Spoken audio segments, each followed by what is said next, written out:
course, contributors to poverty are, well, it's not so good to have a low IQ. You know, people don't like the idea of IQ because it seems so arbitrary. You know, you have a high IQ, well, it's not like you deserve it exactly.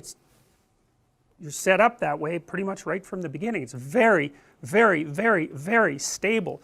You can make a high IQ person stupider by, you know, not educating them up to the level of their possibility, but taking someone who has a low IQ and trying to raise that, it's like, if you can figure out how to do that, well, you know, it's Nobel Prize time for you, because people have tried that a lot, and most recently with those, you know, lumosity games and that sort of thing, and the evidence that those produce anything other than brilliant performances on the lumosity game itself is basically zero. We haven't been able to figure out how to see, because intelligence is a cross-domain phenomena, and you can get really good in a single domain by practicing like mad, and what you'd want is to practice like mad in a single domain and hope that it generalized to other domains.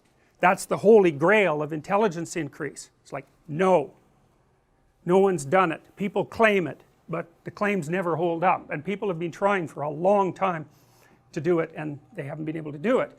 And differences in IQ really make a difference. You know, I mean, you guys, average IQ is probably 125, 130. At 115 you're at the 85th percentile, and 115 would barely get you going for a hard university.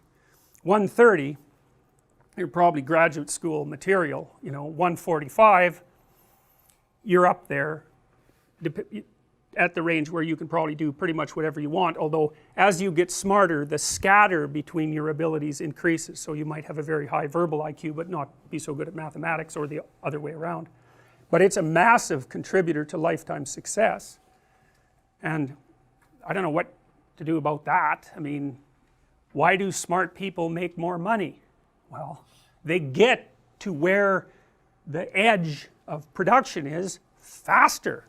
So if you have 1,000 people and you rank order them by IQ, the smart people are going to come up with the new ideas first, and they're going to have more ideas, and they're going to strategize better. And you know, with an IQ of 90, which is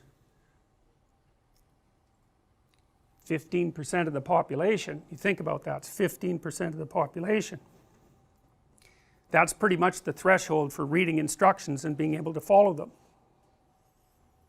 So, you know, and our society is increasingly sophisticated, so it's by no means obvious. You know, the liberals think, well, this society is unfair because there's unemployment, and the conservatives think, well, there's a job for everyone, but none of them think, well, there are massive, massive, massive differences in people's ability, far greater than anyone realizes, and that poses a structural problem.